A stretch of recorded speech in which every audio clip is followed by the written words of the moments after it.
En la boda de mi hijo, me llamaron caso de caridad. Me quedé allí, congelada, como si el aire se hubiera vuelto vidrio y yo no pudiera respirar. Hoy, voy a contarte algo que nunca pensé que contaría. Y si tú, por un segundo, sientes que esto te parece familiar, solo te pido que dejes un like y te suscribas. Me va a ayudar a continuar desahogándome. Soy Carmen Delgado.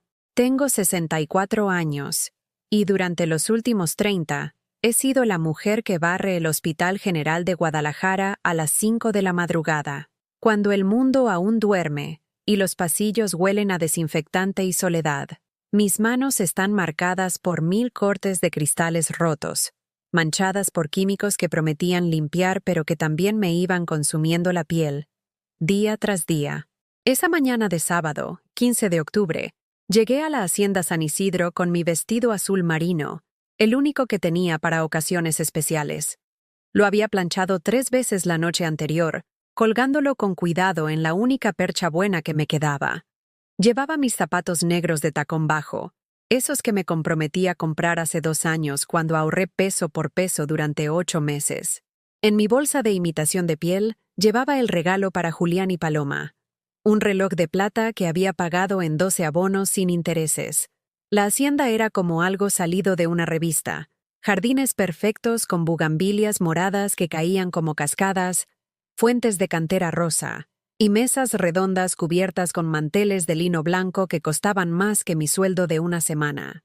El aroma de las flores de Jamaica mezclado con los platillos que preparaba el catering flotaba en el aire tibio de octubre, creando esa atmósfera mágica que solo el dinero puede comprar. Cuando llegué, busqué mi lugar. Mesa 14. Al fondo, cerca de los baños, junto a la mesa de los meseros y el fotógrafo. Desde ahí podía ver a todas las familias bien vestidas, los hombres con sus guayaberas de lino bordadas, las mujeres con sus vestidos de diseñador y joyas que brillaban bajo las luces colgantes. Sus risas sonaban diferentes a las mías, más suaves, más educadas, como si hubieran aprendido a reír en clases particulares. Y entonces lo vi, sobre mi plato, doblado con la elegancia de una servilleta de restaurante caro, había un pequeño cartel dorado, con una caligrafía preciosa, como de invitación de quinceañera. Decía, Carmen Delgado, caso de caridad. Sentí como si me hubieran clavado un cuchillo en el pecho y lo giraran lentamente. El aire se volvió espeso. Las voces a mi alrededor se convirtieron en un murmullo lejano. Mis dedos temblaron cuando tomé el papel, y por un momento pensé que era una broma cruel, un error del organizador. Pero entonces escuché las risitas. Las primas de Paloma, sentadas en la mesa de honor, me miraban y susurraban entre ellas. Una, la de vestido rosa palo y collar de perlas, dijo lo suficientemente fuerte para que yo escuchara. Bueno, al menos no pusieron la que limpia excusados.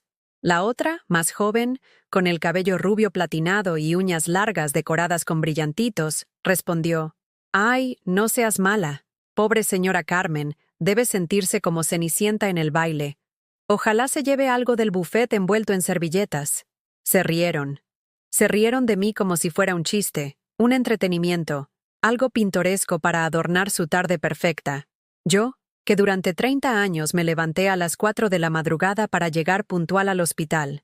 Yo, que me partí las manos fregando pisos para que mi Julián pudiera estudiar ingeniería. Yo, que vendí tamales en la puerta de la escuela los domingos para pagarle sus libros. Yo, que nunca le dije que a veces me quedaba sin cenar para que él tuviera lonche completo. Ahí estaba, reducida a 3 palabras. Caso de caridad. Miré hacia la mesa principal, donde Julián sonreía radiante con su traje gris Oxford, el cabello peinado hacia atrás con gel caro. Se veía tan guapo, tan elegante. Paloma, a su lado. Lucía su vestido de novia bordado a mano que costaba más que lo que yo ganaba en 2 años. Su velo de encaje francés caía como una cascada de nubes, y su tiara brillaba bajo las luces como si fuera una verdadera princesa. ¿Cuándo había dejado de ser la mamá de Julián para convertirme en su vergüenza?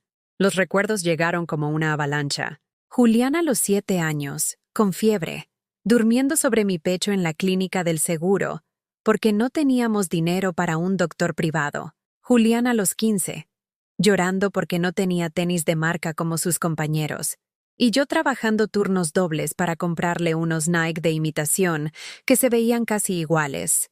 Julián a los 22, graduándose de ingeniero, abrazándome en el auditorio y susurrándome al oído: «Gracias por nunca rendirte conmigo, mamá. Esto es por los dos». Pero ahora Paloma había llegado a su vida con su familia de abolengo, con su dinero limpio, con su educación de universidad privada. Los Herrera de Zapopan, dueños de 3 concesionarias de autos y una cadena de restaurantes. Gente que jamás había pisado un hospital público, que nunca había esperado el camión bajo la lluvia, que no sabía lo que era estirar 20 pesos para que alcanzaran toda la semana. Desde que Julián comenzó a salir con ella, las cosas cambiaron. Sus visitas se volvieron más escasas, sus llamadas más cortas. Cuando la trajo a casa por primera vez, Paloma miró mi sala con esa sonrisa educada que no llega a los ojos y comentó: «Qué acogedor, señora Carmen. Tiene ese toque rústico, tan auténtico, rústico, como si mi casa fuera un museo de la pobreza». Cuando me invitaron a conocer a sus papás, llegué con mi mejor vestido y un pastel de 3 leches que había hecho desde las 5 de la mañana. Su casa era como un palacio: pisos de mármol, escaleras con barandal de hierro forjado, una alberca azul turquesa rodeada de palmeras. Me recibieron en la sala, pero noté que pusieron platos desechables para el pastel. Los mismos platos de porcelana fina que brillaban en la vitrina permanecieron intocados. La señora Herrera me presentó a sus amigas así: «Ella es la mamá de Julián». Qué historia tan inspiradora, ¿verdad? De empleada doméstica a... Bueno, sigue siendo empleada doméstica, pero crió a un ingeniero. Todo un ejemplo de superación. Y todas aplaudieron, como si yo fuera un espectáculo, una anécdota conmovedora para sus reuniones de bridge. Ahora, sentada en esa mesa 14, con el cartel dorado burlándose de mí, entendí que para ellos nunca fui la madre de Julián. Solo era un obstáculo incómodo que había que tolerar por cortesía. Mis ojos se llenaron de lágrimas, pero no las dejé caer. No les daría esa satisfacción. Me levanté despacio, tomé mi bolsa y caminé hacia la salida. Nadie me detuvo. Nadie me preguntó qué pasaba. Cuando llegué a Mitsuru 2005, estacionado entre las camionetas de lujo, saqué mi teléfono celular y marqué un número que tenía guardado con el nombre Emergencia SR. Una voz masculina contestó al segundo timbrazo: «Buenas tardes, señora Delgado. ¿Todo bien?» «Es hora, licenciado Ramírez», le dije con una calma que me sorprendió a mí misma. «Quiero que todo se ejecute esta misma noche. ¿Está segura? Una vez que iniciemos, no hay marcha atrás». Miré hacia la hacienda, donde se escuchaba música de mariachi y risas de gente que me había humillado sin conocer mi historia. Completamente segura. Es hora de que sepan quién soy realmente. Colgué el teléfono, encendí Mitsuru y me alejé de ahí. En el espejo retrovisor vi las luces de la fiesta volverse más pequeñas hasta desaparecer. Ellos no sabían que la mujer a la que acababan de llamar caso de caridad tenía un secreto que cambiaría todo para siempre. Manejé toda la noche por las calles vacías de Guadalajara, con las luces de los semáforos reflejándose en el parabrisas mojado por la llovizna que había comenzado después de medianoche. El Tsuru ronroneaba como un gato viejo pero fiel, y en la radio sonaba una balada de Marco Antonio Solís que hablaba de amores perdidos y traiciones que dolían hasta los huesos. Llegué a mi casa de la colonia Álamo Industrial cuando el cielo empezaba a aclararse. Es una casa pequeña, de 2 recámaras, con piso de mosaico que yo misma había pulido durante años hasta dejarlo brillante. La pintura verde menta de las paredes se había desteñido con el tiempo, pero aún conservaba esa calidez que solo los hogares construidos con amor pueden tener. En el pequeño jardín delantero crecían mis geranios rojos y mis plantas de hierbabuena, que regaba cada mañana antes de irme al hospital. Me serví un café de olla en mi taza favorita, esa de barro con flores azules que había comprado en el mercado de Tlaquepaque hace 15 años. La azúcar se disolvía lentamente mientras yo recordaba todo lo que había callado, todo lo que había soportado, todos los desprecios que había tragado como píldoras amargas para no amargarle la felicidad a mi hijo. Recordé cuando Julián me anunció su compromiso, hace 8 meses. Había llegado a casa radiante, con los ojos brillantes de emoción, cargando una botella de champán que jamás habría comprado para nosotros 2 solos. Mamá, tengo algo que contarte. Paloma y yo nos vamos a casar. Yo estaba remendando unos uniformes de hospital, sentada en mi silla de siempre, bajo la lámpara que compramos juntos en Soriana, cuando él tenía 12 años. Dejé la aguja y lo miré, sintiendo esa mezcla de alegría y miedo que solo las madres conocemos cuando nuestros hijos toman decisiones que los alejarán de nosotros para siempre. ¿Estás seguro, mijo? ¿La conoces bien? Por supuesto que estoy seguro. Me respondió con esa impaciencia nueva que había desarrollado desde que empezó a trabajar en la constructora. Paloma es perfecta, mamá. Es educada, culta, viene de buena familia. Va a ayudarme a crecer profesionalmente. Crecer profesionalmente. Como si yo hubiera sido un obstáculo para su crecimiento. Le preparé chilaquiles rojos, sus favoritos desde niño, con crema ácida y queso fresco rallado encima. Mientras comía, me contó sobre la familia Herrera, sobre sus negocios, sobre la casa de 3 pisos en Zapopan donde Paloma había crecido con sirvienta, jardinero y chofer personal. ¿Y cuándo la voy a conocer?, le pregunté, sirviéndole más café en la taza de peltre que había sido de su papá. Pronto, mamá. Pero, bueno, necesito pedirte algo. Se me encogió el estómago. Conocía ese tono. Era el mismo que usaba cuando era niño y había roto algo, o necesitaba dinero para alguna emergencia escolar. Cuando la conozcas, por favor no menciones lo del trabajo. Digo, está bien que seas trabajadora, pero ellos no entienden ese tipo de trabajos. Son gente muy fina, como si yo fuera gente corriente, como si mis manos rasposas y mi español sin universidad me hicieran menos digna de estar en su presencia. ¿Te da pena tu mamá, Julián? No es eso, mamá. Es solo que es complicado. Ellos viven en otro mundo. No quiero que te sientas incómoda o que ellos, que malinterpreten las cosas. Esa noche, después de que se fue a su departamento cerca del trabajo, me senté en mi cama y lloré por primera vez en muchos años. No lágrimas de tristeza, sino de una herida profunda que se abría en mi pecho. Mi propio hijo, el niño que había crecido viéndome llegar exhausta del trabajo, pero siempre con una sonrisa para él, ahora se avergonzaba de lo que yo era. Los meses siguientes fueron una serie de pequeñas humillaciones que se acumulaban como gotas de agua en un vaso que eventualmente se derramaría.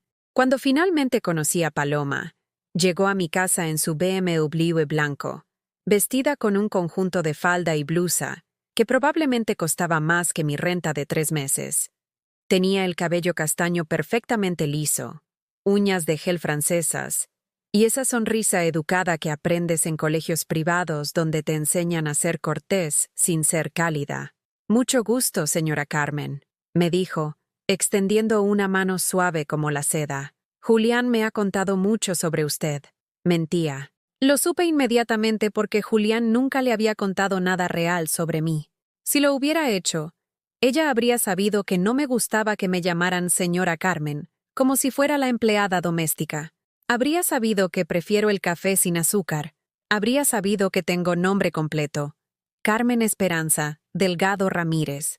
Le ofrecí agua de tamarindo que había preparado esa mañana, en mi mejor jarra de vidrio. Ella la rechazó educadamente. Ay, gracias, pero mejor no. Tengo el estómago muy delicado para bebidas caseras. Bebidas caseras. Como si mi agua fuera contaminada. Peligrosa. Inadecuada para su estómago de princesa. Julián intentó suavizar el momento. Paloma está acostumbrada a agua embotellada, mamá. Es más cuidadosa con la alimentación. Más cuidadosa. Como si yo, que había criado a un hijo sano y fuerte sin enfermarlo jamás, no supiera cuidar la alimentación. Paloma recorrió mi casa con esa mirada que cataloga y clasifica, como una tasadora evaluando una propiedad para remate.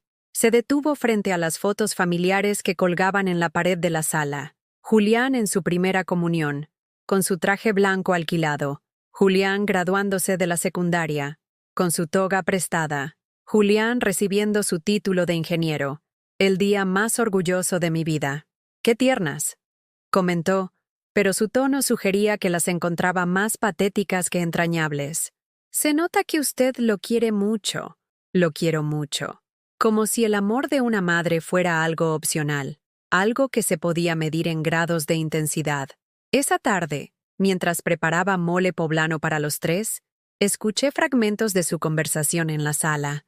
Paloma le decía a Julián en voz baja: «Tu mamá es muy dulce, amor. Pero ¿no crees que sería mejor que para la boda, no sé, que use algo más elegante? Digo, mi familia va a estar ahí, y ya sabes cómo son. ¿Te refieres a su ropa? Bueno, sí. Y tal vez podríamos sentarla con gente más afín a ella, para que se sienta cómoda. Gente más afín a ella. Traduzco, gente pobre». Cuando sirvió la cena, Paloma apenas probó bocado, empujando los trozos de pollo en mole de un lado a otro del plato como si fuera medicina desagradable. «Está muy condimentado para mí», se disculpó. «En casa cocinamos más. Sencillo, sencillo. Mi mole, que llevaba 25 ingredientes y 3 días de preparación, que había aprendido de mi madre y mi abuela, que había perfeccionado durante décadas hasta lograr el equilibrio exacto entre dulce, picante y amargo, era demasiado complicado para su paladar refinado. Después de esa cena, las visitas de Julián se volvieron aún más espaciadas. Cuando venía, era solo para pedirme dinero prestado para los gastos de la boda, para el anillo de compromiso, para la luna de miel que tenían planeada en Cancún. «Solo hasta que me estabilice en el nuevo trabajo, mamá. Ya sabes que siempre te pago». Y yo le daba todo lo que tenía ahorrado. Los 3,000 pesos que había guardado para arreglar el techo que goteaba cuando llovía. Los 5,000 que había separado para comprarme lentes nuevos porque ya no veía bien de lejos. Los 8,000 que tenía en una alcancía de barro para emergencias médicas. «Nada más esta vez, mijo. Es que también tengo gastos». «Ya sé, mamá, pero tú entiendes. Es mi boda. Solo voy a casarme una vez en la vida. Una vez en la vida». Como si mi sacrificio fuera insignificante comparado con su día especial. Las reuniones familiares de los Herrera se volvieron eventos donde yo era invisible. Me invitaban por cortesía, pero siempre me sentaban al final de la mesa. Siempre servían mi comida en platos diferentes. Siempre hablaban de temas que yo no podía entender ni participar. Sus viajes a Europa, sus inversiones en la bolsa, sus conocidos en común de la alta sociedad tapatía. Una tarde, en casa de doña Esperanza, la mamá de Paloma, escuché una conversación que se suponía que no debía oír. Estaba en el baño cuando ellas entraron a la recámara contigua a hablar sobre los preparativos de la boda. «¿En serio vamos a invitar a la señora de la limpieza?», preguntó una de las tías. «Es su madre, tía. No podemos no invitarla», respondió Paloma con un suspiro de resignación. «Pero ya hablé con Julián. La vamos a sentar en una mesa apartada, con gente menos prominente. ¿Y qué va a ponerse? Espero que Julián le haya explicado el código de vestimenta. Le vamos a regalar algo apropiado. No podemos arriesgarnos a que llegue con algo inadecuado. Inadecuado. Como yo». Cuando salí del baño, doña Esperanza me esperaba con una sonrisa demasiado dulce. «Carmen, querida, tenemos un regalito para ti». Me entregó una caja de cartón con un vestido beige, sencillo, sin ningún adorno. Era de mi talla, pero parecía uniforme de empleada doméstica de hotel caro. «Para que estés cómoda en la boda. Es de una boutique muy fina, pero con un estilo discreto, invisible, apropiado para el caso de caridad que era yo». Esa noche, en casa, me probé el vestido frente al espejo del ropero que había sido de mi mamá. Me veía exactamente como ellos querían. Una mujer mayor, gris, sin personalidad, que no le quitaría protagonismo a nadie. Pero mientras me miraba, algo se despertó dentro de mí. Una chispa que había estado dormida durante todos estos meses de humillaciones. Me quité el vestido beige y lo guardé en el fondo del closet. Para la boda de mi hijo, yo iba a usar lo que a mí me diera la gana. Y también iba a hacer algo más. A la mañana siguiente, domingo, desperté con una sensación extraña en el pecho, como si hubiera estado cargando una piedra enorme durante meses y finalmente alguien me hubiera ayudado a quitármela. Me preparé mi café de olla como siempre, pero esta vez le puse canela extra y me senté en el pequeño patio trasero a ver salir el sol entre las hojas de mi limonero. Fue ahí, tomando el primer sorbo, cuando mi teléfono vibró. Mensaje de WhatsApp de Paloma. Buenos días, señora Carmen. Espero que esté bien después de lo de ayer. Nos preocupamos cuando se fue tan temprano de la fiesta. ¿Podríamos hablar hoy? Es importante. Nos preocupamos. Como si realmente les hubiera importado mi ausencia en su día perfecto. Le respondí. Claro, vengan a mi casa a las 2. A las 2 en punto, el BMW de Paloma se estacionó frente a mi casa. Desde la ventana los vi discutiendo adentro del carro. Julián movía las manos como hacía cuando estaba nervioso. Paloma se retocaba el maquillaje en el espejo del parasol, preparándose para otra actuación. Cuando tocaron la puerta, los recibí con mi delantal de cocina puesto. Había estado preparando pozole rojo, de esos que me llevaban toda la mañana, con el maíz cacahuacintle que había puesto a remojar desde la noche anterior. El aroma de chile guajillo y comino llenaba toda la casa. «Huele delicioso, mamá», dijo Julián, intentando que su voz sonara normal, pero yo notaba esa tensión en sus hombros que aparecía cuando tenía que pedirme algo difícil. «Sí, qué rico», añadió Paloma, aunque su sonrisa no llegaba a sus ojos maquillados con sombras doradas que probablemente costaban más que mi gasto semanal en comida. Los senté en la sala, en los sillones de tela floreada que había comprado de segunda mano cuando Julián empezó la preparatoria. Paloma se acomodó con cuidado, como si mi mueble fuera a mancharle el vestido blanco de lino que llevaba puesto. «Mamá», comenzó Julián, «ayer hubo un malentendido. Un malentendido. Como si llamarme caso de caridad hubiera sido un error de traducción. ¿Qué malentendido, mijo?». Paloma carraspeó y tomó la palabra, con esa voz educada que había perfeccionado en sus años de colegio de monjas. «Señora Carmen, lo que pasó ayer fue culpa de mis primas. Son unas niñas tontas que no saben comportarse. Yo jamás permitiría que la trataran así. Entonces, ¿tú no escribiste ese cartel?». «Por supuesto que no», exclamó, llevándose la mano al pecho como una actriz de telenovela. «Fue cosa de la organizadora de eventos. Ella clasificó a los invitados por categorías. Nosotros ni siquiera lo revisamos». Mentía. Lo supe por la forma en que evitaba mirarme directamente, por cómo sus dedos jugueteaban con su anillo de compromiso, por el pequeño tic nervioso en su ojo izquierdo. ¿Y dónde estaba mi hijo cuando clasificaron a su mamá como caso de caridad? Julián se removió incómodo en el sillón. «Mamá, fueron muchos detalles que organizar. No podíamos estar en todo. Pero sí pudieron estar en la prueba del pastel, en la elección de las flores, en la degustación del menú. ¿No es cierto?». Se quedaron callados. En el silencio, se escuchaba el hervor del pozole en la cocina y el trinar de los canarios de Doña Refugio, mi vecina. «Venimos a pedirte perdón», dijo Paloma finalmente, «y a invitarte a una cena familiar el próximo sábado, en casa de mis papás, para que veas que realmente eres parte de la familia. Parte de la familia». Después de humillarme públicamente, ahora querían arreglar las cosas con otra invitación donde seguramente volverían a ubicarme en mi lugar correspondiente. «¿Y qué pasó con la luna de miel?», pregunté de repente. Se miraron entre ellos, confundidos por el cambio de tema. «¿Cómo?». «El dinero que me pidieron prestado para Cancún. Los 8,000 pesos. Ay, mamá, ya te dije que te los pago en cuanto me llegue el bono de fin de año. ¿Y el dinero para el anillo?». «También ese, mamá. Todo junto». «¿Y los 5,000 para el traje?». Julián comenzó a irritarse. «Mamá, ¿a qué viene esto? Sabes que siempre cumplo mis promesas». Me levanté y fui a mi recámara. De la cómoda de madera saqué una caja de zapatos donde guardaba todos los recibos, todas las notas, todos los comprobantes de cada peso que les había prestado durante los últimos 2 años. No solo para la boda, para todo. Regresé a la sala con la caja y la vacié sobre la mesa de centro de vidrio que había sido de mis papás. «Aquí están todos los préstamos que me han pedido», dije con voz tranquila, «desde enero del año pasado hasta la semana antepasada». Sus caras cambiaron. Paloma se puso pálida. Julián tragó saliva.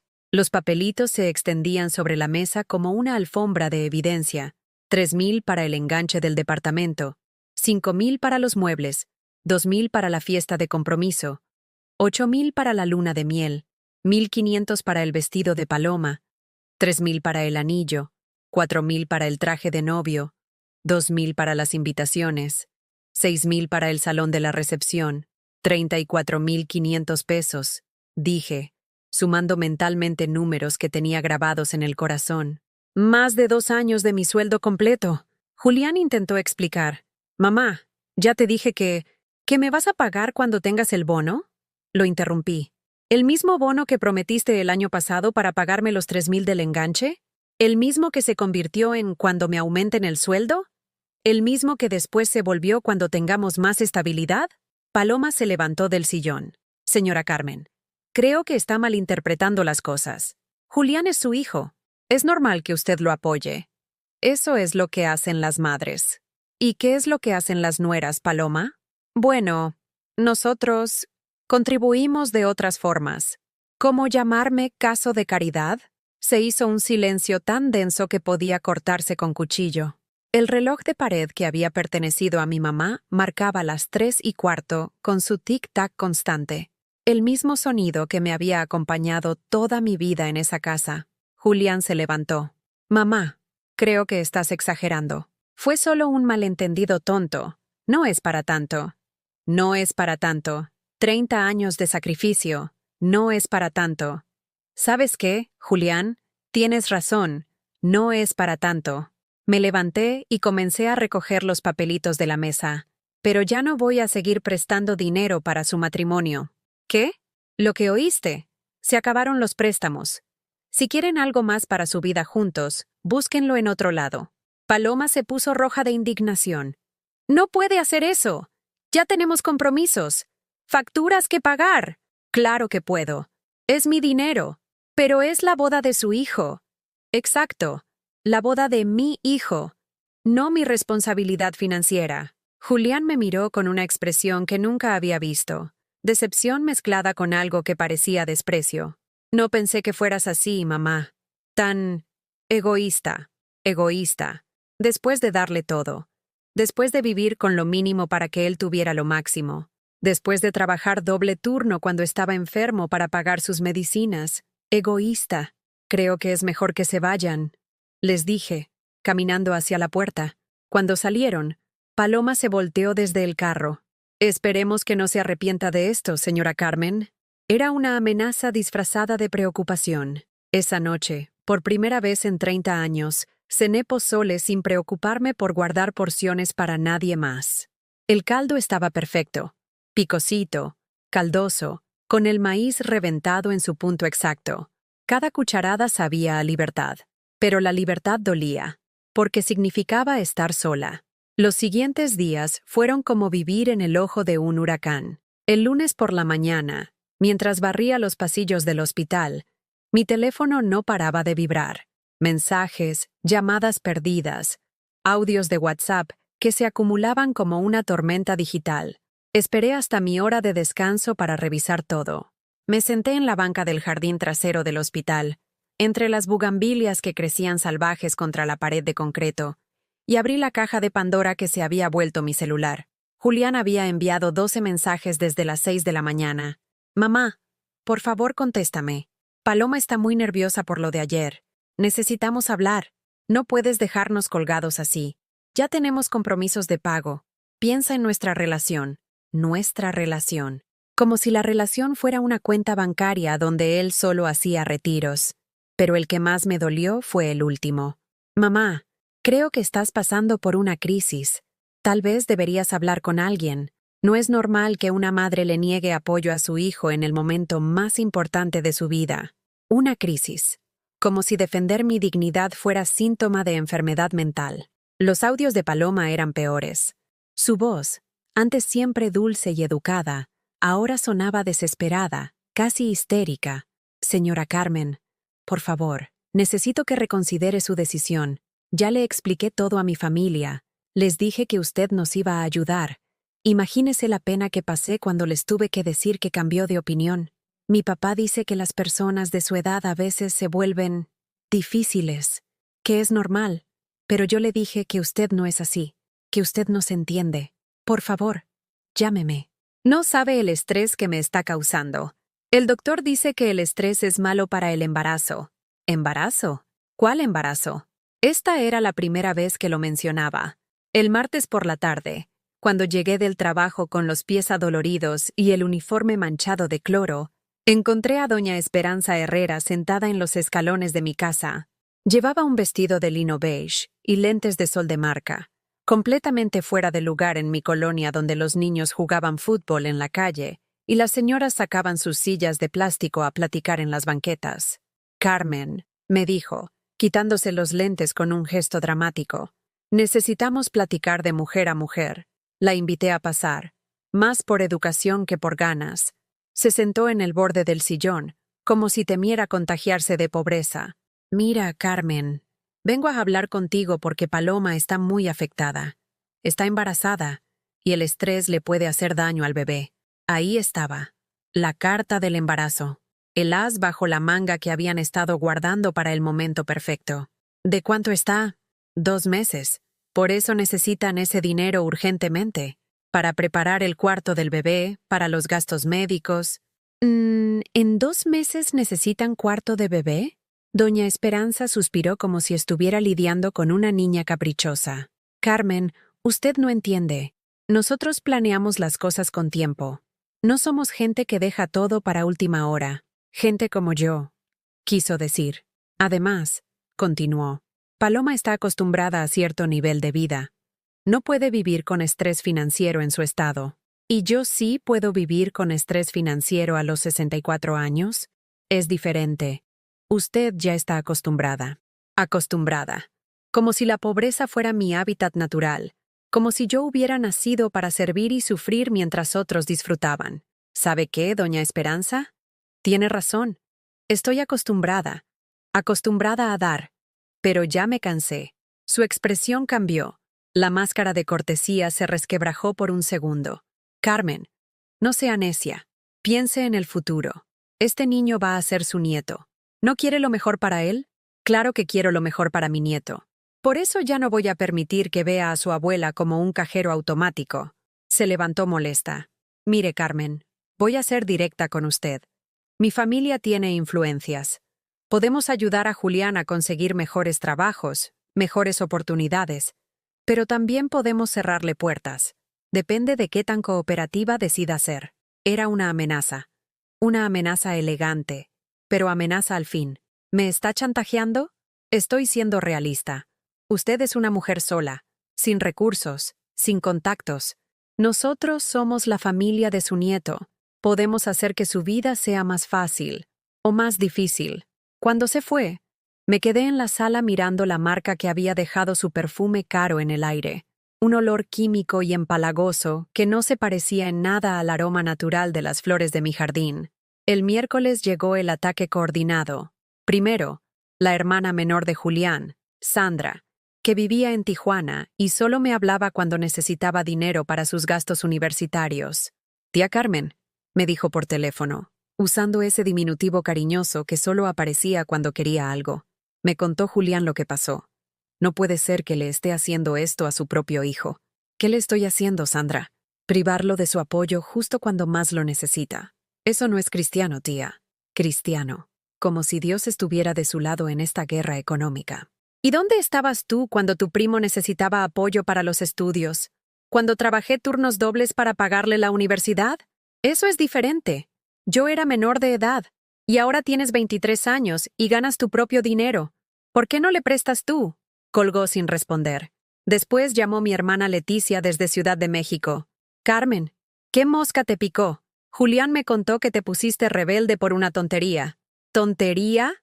Ay, hermana, son gente fresa. Así son ellos. Hacen sus bromitas, pero no es con mala intención. ¿Tú también crees que soy un caso de caridad? No seas dramática.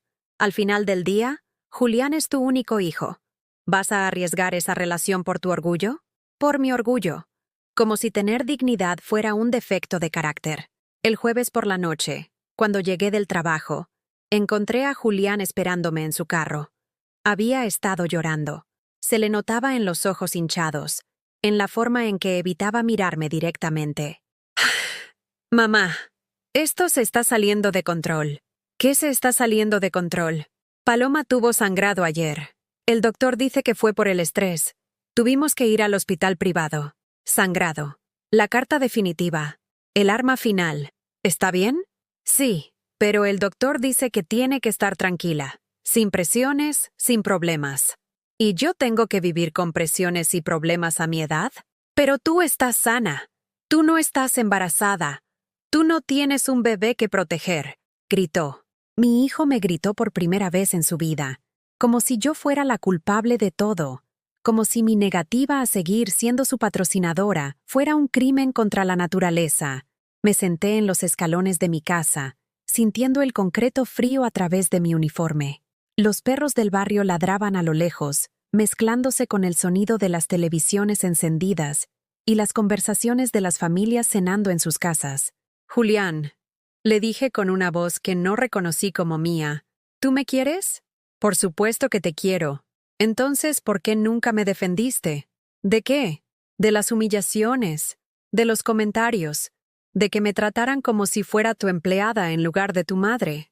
Se quedó callado, jugando con las llaves del carro. ¿Por qué nunca les dijiste que soy Carmen Esperanza Delgado Ramírez, la mujer que trabajó 30 años en el mismo hospital, que nunca faltó un día, que te crió sola y te convirtió en el hombre que eres?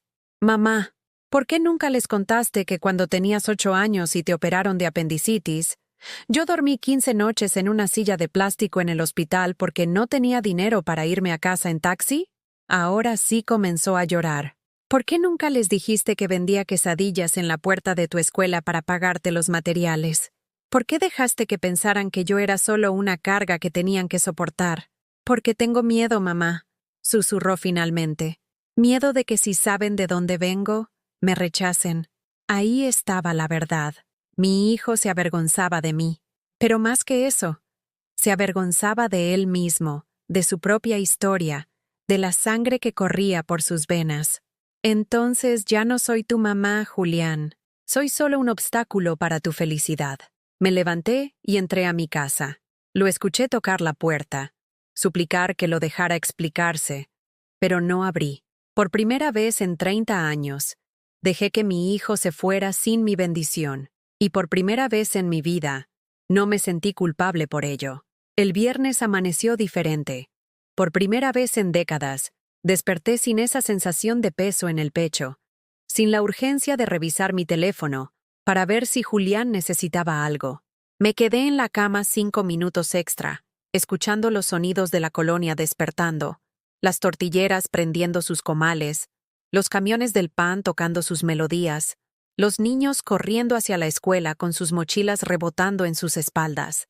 Me levanté despacio, me puse mi bata de casa con estampado de flores que había comprado en el tianguis de los domingos, y fui a la cocina a prepararme el café. Pero esta vez hice algo que no había hecho en años. Me senté a tomármelo completo antes de alistarme para el trabajo. El café sabía diferente, más dulce, como si las papilas gustativas se me hubieran despertado después de años de tragar todo con prisa, siempre pensando en llegar temprano, en no quedarme sin dinero, en tener suficiente para lo que Julián pudiera necesitar. En el hospital, mi jefa, la licenciada Morales, notó algo diferente en mí. Carmen, ¿estás bien? Te ves distinta. Estoy perfecta, licenciada. ¿Por qué? No sé. Como más serena. ¿Pasó algo bueno? Sonreí mientras exprimía el trapeador en el cubo de agua jabonosa. Sí, dejé de ser cajero automático. Se rió, pensando que era broma. Pero no era broma. Por primera vez en 30 años, mi sueldo completo se iba a quedar conmigo. Podía pagar mis medicinas para la presión sin tener que elegir entre pastillas o comida. Podía comprarme zapatos nuevos para el trabajo, de esos ortopédicos que no me lastimaran los pies. Podía hasta darme el lujo de comprar pollo de vez en cuando, en lugar de vivir solo de frijoles y tortillas. La libertad financiera, por pequeña que fuera, se sentía como respirar después de estar bajo el agua. El sábado por la mañana, Mientras regaba mis plantas en el jardín, llegó una visita inesperada. Un niño de unos 10 años tocó mi puerta. Era Santiago, el hijo de mi vecina doña Rosa, pero venía con un papel en la mano y cara de nervios. Doña Carmen, me mandó mi tía Paloma a traerle esto. Era una carta escrita a mano en papel con membrete de los laboratorios médicos más caros de Guadalajara. Estudios de sangre, ultrasonidos, un reporte médico completo que confirmaba un embarazo de 8 semanas. 8 semanas. No 2 meses como me había dicho doña Esperanza. La carta de Paloma, escrita con su letra perfecta de colegio de monjas, decía: «Querida señora Carmen, le adjunto los estudios médicos que confirman mi embarazo. Como puede ver, tengo 8 semanas, pero mi doctor dice que es un embarazo de alto riesgo debido a mi edad. Tengo 35, y mi condición de estrés actual. El especialista me recomendó reposo absoluto y evitar cualquier situación que pueda alterarme emocionalmente. Por eso le ruego que reconsidere su decisión, no solo por nosotros, sino por la salud de su nieto. He hablado con mi familia y están dispuestos a hacer las paces. Mi mamá quiere invitarla a una comida especial el domingo para disculparse formalmente por lo del cartel. Fue un malentendido terrible, y todos estamos muy apenados. También quería contarle que Julián no ha comido bien estos días. Está muy flaco, muy triste. Dice que usted es lo más importante en su vida y que no puede estar bien si ustedes están peleadas. Por favor, señora Carmen, no permita que nuestros errores destruyan la familia que estamos formando. Su nieto necesita tener una abuela que lo ame, y nosotros necesitamos tener una madre que nos guíe. Con cariño y respeto, Paloma Herrera de Delgado. Herrera de Delgado. Como si ya fuera de la familia oficialmente. Le di 5 pesos al niño y él se fue corriendo. Me quedé parada en mi jardín, con la carta en las manos, sintiendo cómo cada palabra había sido calculada para tocar exactamente mis puntos débiles. El embarazo, el nieto, la salud de Julián, mi papel como abuela. Por un momento, sentí esa familiar punzada de culpa maternal que había guiado todas mis decisiones durante 30 años. ¿Y si realmente le hacía daño al bebé? ¿Y si Julián se enfermaba de tristeza? ¿Y si esta pelea terminaba separándome para siempre de mi único hijo? Esa tarde, mientras preparaba caldo de pollo para una sola persona, me llegó un mensaje de voz de Julián. Su voz sonaba quebrada, como cuando era niño y tenía pesadillas. «Mamá, sé que estás molesta y tienes razón, pero por favor, no me castigues a mí por los errores de Paloma. Yo te amo. Siempre te he amado. Eres la mujer más fuerte que conozco, y quiero que mi hijo tenga una abuela como tú, no como las abuelas de Paloma, que solo saben hablar de dinero y apariencias. Quiero que tenga una abuela que le enseñe lo que realmente importa en la vida». Me quebré. Me senté en el piso de la cocina y lloré como no había llorado desde el día que me dijeron que el papá de Julián había muerto en ese accidente de trabajo, cuando mi hijo tenía solo 3 años. ¿Cómo podía negarle a mi nieto la oportunidad de conocerme? ¿Cómo podía privar a Julián de mi apoyo justo cuando iba a ser papá? Esa noche no pude dormir. Daba vueltas en la cama, escuchando el tic-tac del reloj de pared y el murmullo de la televisión de doña Rosa, que siempre se quedaba dormida con las noticias prendidas. A las 3 de la madrugada, me levanté y me serví un té de manzanilla. Me senté en la mesa de la cocina, la misma donde Julián había hecho sus tareas durante toda la primaria, donde habíamos desayunado juntos cada mañana, antes de que él se fuera a la escuela y yo al trabajo. Saqué una hoja de papel y comencé a escribir una lista. Lo que he dado a Julián en su vida adulta. Enganche del departamento, $15,000. Muebles cuando se mudó solo, $8,000. Su primera computadora para el trabajo, $12,000. Reparación de su carro después del choque, $7,000. Préstamos varios, cumpleaños, emergencias, gastos, $23,000. Gastos de la boda, $34,500. Total, $99,500. Casi $100,000. El equivalente a 5 años de mi sueldo. Dinero que había salido de mis ahorros, de mis extras trabajando los fines de semana, de vender comida casera, de negarme pequeños gustos durante años. Pero más que el dinero, Estaba la lista de sacrificios que no tenían precio. 30 años sin vacaciones porque cualquier peso extra era para él. Rechazar 3 propuestas de matrimonio porque ningún hombre iba a ser más importante que mi hijo. Vivir en la misma casa pequeña sin remodelar porque cada peso se iba a su educación. Usar la misma ropa durante años para que él siempre estuviera bien vestido. Comer frijoles y tortillas para que él pudiera comer carne. Y ahora, después de todo eso, su nueva familia me veía como un estorbo, como algo de lo que había que avergonzarse. Me quedé ahí, en la cocina silenciosa, con mi té enfriándose y mi corazón tomando una decisión que cambiaría todo. Al día siguiente, sábado por la mañana, marqué un número que tenía guardado en mi celular desde hacía 2 años. Un número que nunca pensé que usaría. Licenciado Ramírez, habla Carmen Delgado. Señora Carmen, ¿cómo está? ¿Ya se decidió? Sí. Quiero activar todo lo que me explicó. El fideicomiso, las propiedades, todo. Hubo una pausa del otro lado de la línea. ¿Está completamente segura? Una vez que empecemos, no hay marcha atrás. Miré por la ventana de mi cocina hacia la casa de Doña Rosa, donde ella regaba sus macetas matutinas cantando una canción de Pedro Infante. Vida simple, honesta, sin pretensiones. Licenciado, durante 2 años he estado pensando si algún día necesitaría usar lo que mi compadre Esteban me dejó. Creo que ese día llegó. Entendido. ¿Quiere que nos veamos el lunes para revisar todos los documentos? Sí. Y licenciado, quiero que la familia Herrera sepa exactamente quién soy. El lunes por la mañana, en lugar de ir al hospital, me dirigí al centro de Guadalajara, a las oficinas del licenciado Ramírez en el edificio más alto de la avenida Vallarta. Llevaba mi mejor vestido, el negro que había usado para el funeral de mi compadre Esteban hace 2 años, y los zapatos de piel que él me había regalado en mi cumpleaños 62. El despacho estaba en el piso 25, con ventanales que daban vista a toda la ciudad. Desde ahí podía ver la catedral, el Teatro Degollado, y a lo lejos, las montañas que rodeaban el valle donde había nacido y vivido toda mi vida.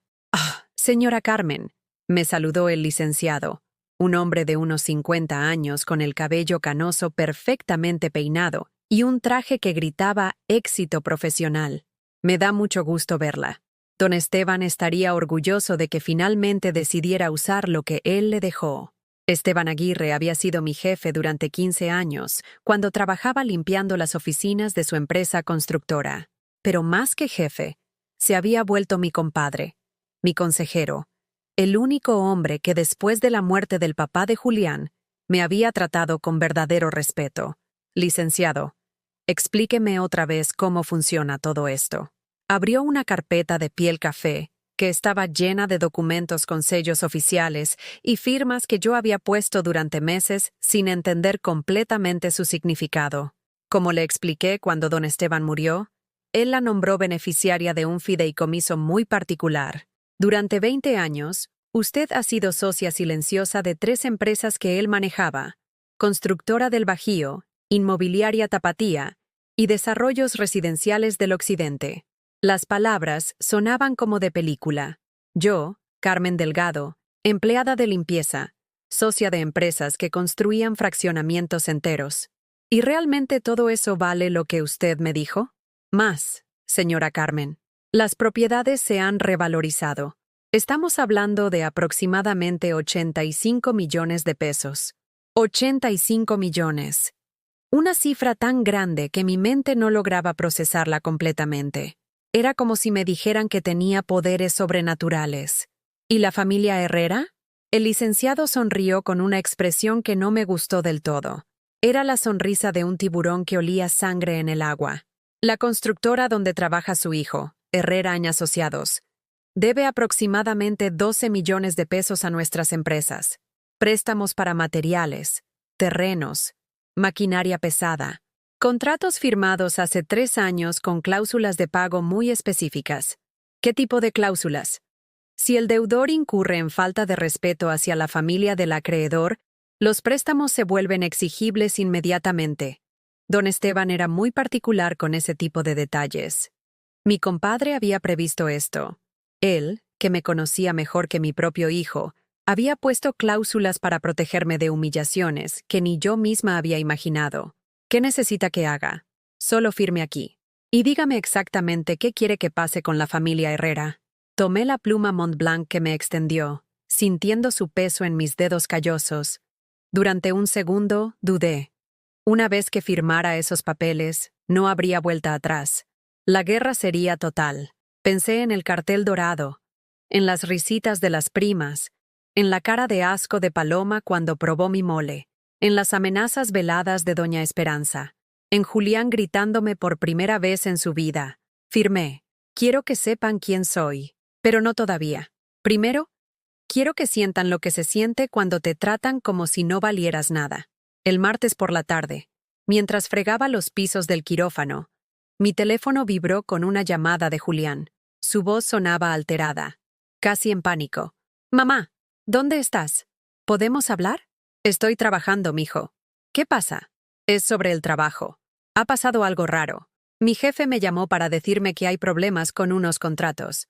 Que unos inversionistas están pidiendo pagos inmediatos de proyectos que llevamos años manejando».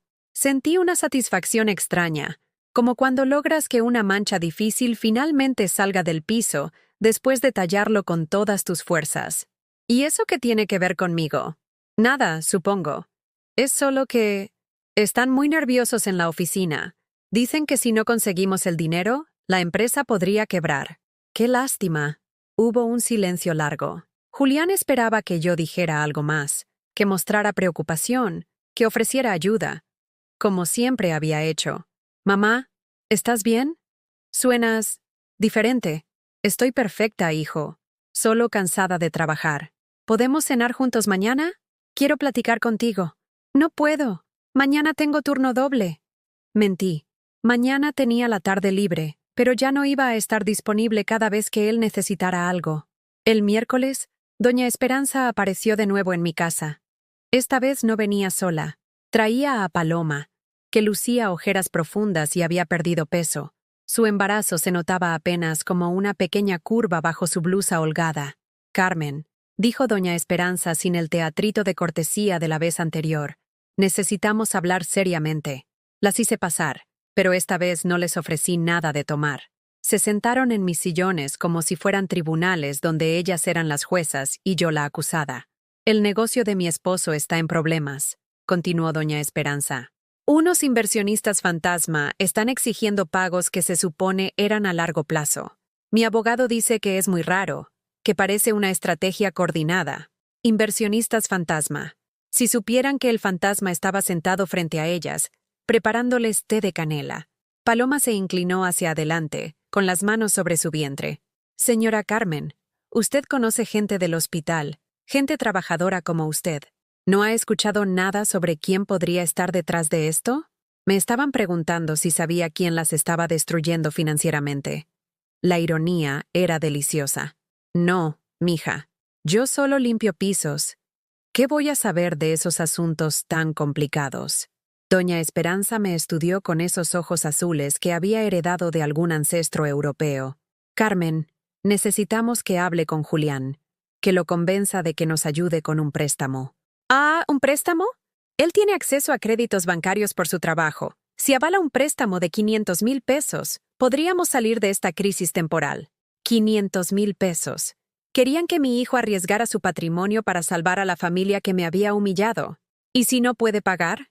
«Por supuesto que va a poder pagar», exclamó Paloma. «Una vez que resolvamos esto, la empresa va a estar más fuerte que nunca». «Tracy no». Doña Esperanza se levantó, molesta. «Carmen, no entiendo su actitud. Julián es parte de nuestra familia ahora. Lo que nos afecta a nosotros, lo afecta a él. Y lo que lo afecta a él, debería afectarla a usted». «Tienes razón», les dije, levantándome también. «Por eso no voy a permitir que ustedes lo hundan con sus problemas». «What? Él no se va a hundir. Nosotros lo vamos a proteger. ¿Como me protegieron a mí en la boda?» Paloma comenzó a llorar, pero eran lágrimas calculadas, de esas que aparecen cuando otras estrategias han fallado. «Por favor, señora Carmen, soy su nuera. Estoy esperando a su nieto. ¿No le importamos nada?» Me acerqué a ella, me agaché hasta quedar a su altura, y le hablé en voz baja. Paloma, ¿sabes cuál es la diferencia entre tú y yo? Negó con la cabeza, sorprendida por mi proximidad, que yo sí sé lo que es amar sin condiciones, y por eso mismo ya no voy a permitir que lastimen a mi hijo.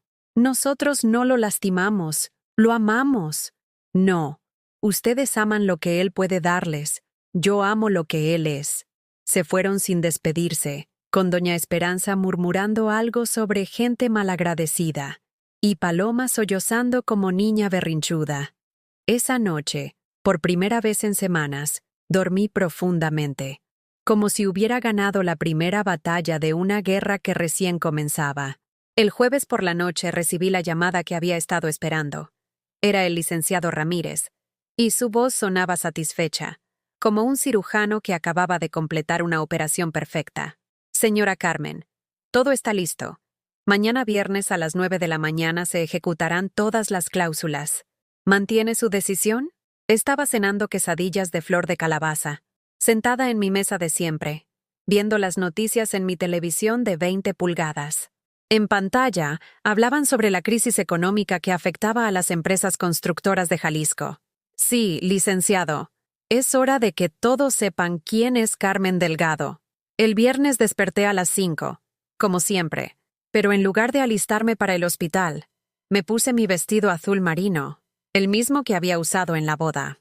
Me maquillé con cuidado, usando el labial rojo que solo me ponía para ocasiones especiales, y me peiné el cabello hacia atrás con la diadema de perlas falsas que había comprado para verme elegante.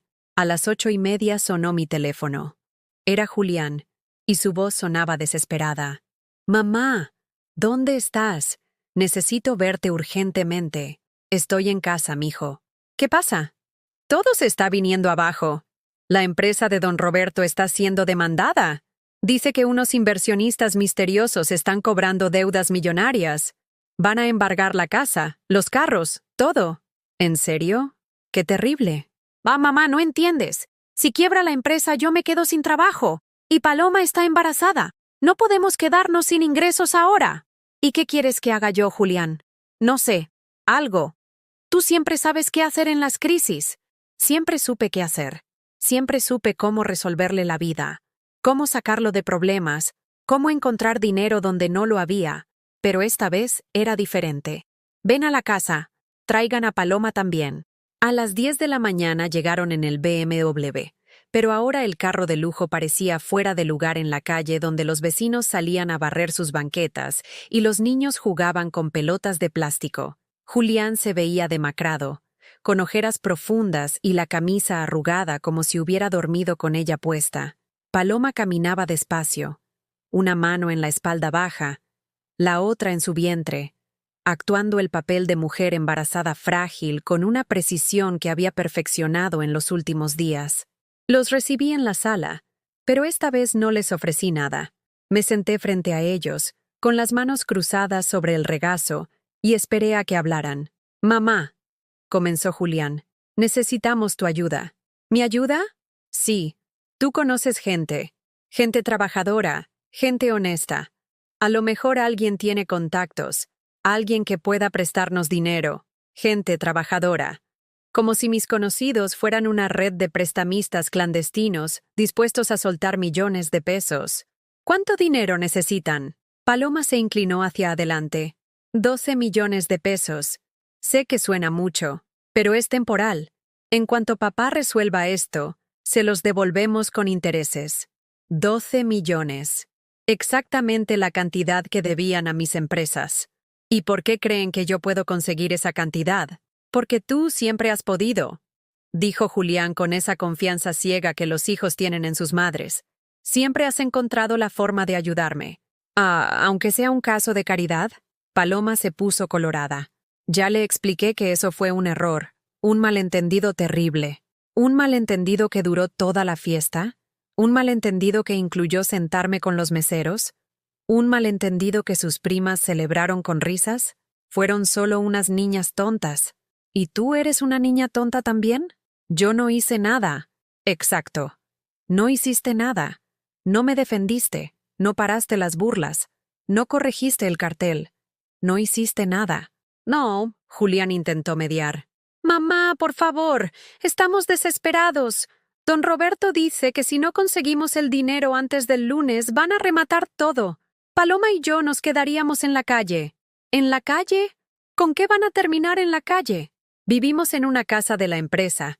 Si quiebra, perdemos todo. Vivían en una casa de la empresa. Una casa que, técnicamente, era propiedad de las constructoras de las que yo era socia. Una casa que yo podía quitarles con una llamada telefónica. ¡Ah! ¿Y dónde pensaban vivir después de casarse? Don Roberto nos iba a regalar un terreno en Zapopan para construir nuestra casa, explicó Paloma entre sollozos que ahora sí parecían genuinos. Pero si la empresa quiebra, ya no va a poder darnos nada. Un terreno en Zapopan, en el fraccionamiento Los Altos del Mirador, desarrollado por mi constructora. Terrenos que valían 3 millones de pesos cada uno. ¿Y el bebé? Por eso estamos tan desesperados, gimoteó Paloma. No podemos criar a un hijo sin estabilidad económica. Mis papás nos ayudarían, pero ahora con todos estos problemas legales... Entiendo. Me levanté y fui a la cocina. Saqué de la alacena una lata de chiles chipotle y comencé a prepararles unos tacos. Desde la sala escuchaba cómo murmuraban entre ellos, probablemente preguntándose por qué estaba tan tranquila ante su crisis. «¿Mamá?», gritó Julián. «¿Estás bien?». «Perfectamente bien, mijo. Solo les estoy preparando algo de comer». Regresé con una charola de tacos de papa con chipotle y un agua de Jamaica bien fría. Comieron con apetito desesperado, como si no hubieran probado comida casera en días. «Están deliciosos, señora Carmen», dijo Paloma, y por primera vez desde que la conocía, su halago sonaba sincero. «Gracias, mija. Entonces, ¿cree que pueda ayudarnos?». Mastiqué mi taco despacio, saboreando cada mordida. El chipotle picaba exactamente como me gustaba, y la papa estaba en su punto perfecto. «Déjame pensarlo». «Pero mamá, no hay tiempo. Es urgente». «Todo en la vida es urgente para ustedes, Julián. Menos respetarme a mí». Paloma comenzó a llorar otra vez. «Por favor, señora Carmen, le prometo que las cosas van a cambiar, que la vamos a tratar como se merece, que va a ser la abuela más querida del mundo». «¿Sabes qué, Paloma? Creo que tienes razón». Se les iluminó la cara con esperanza. ¿Sí nos va a ayudar? No. La palabra cayó como un martillazo. Sus expresiones pasaron de esperanza a shock, de shock a indignación. ¿Cómo que no? No los voy a ayudar, pero sí voy a ser la abuela más querida del mundo. Solo que no de la forma que ustedes esperan. Julián se levantó del sillón. «Mamá, ¿estás siendo cruel? Es tu nieto el que va a sufrir». «Mi nieto no va a sufrir. Va a crecer con una abuela que se respeta a sí misma. Una abuela que le va a enseñar que el amor no se compra, que la familia no se chantajea y que nadie tiene derecho a humillar a otro ser humano». «Estás loca. Completamente loca». Era la segunda vez que mi hijo me gritaba, pero esta vez no me dolió. Esta vez me dio lástima a él, porque estaba viendo cómo el miedo lo convertía en alguien que yo no reconocía. Puede ser, pero prefiero estar loca que seguir siendo su esclava.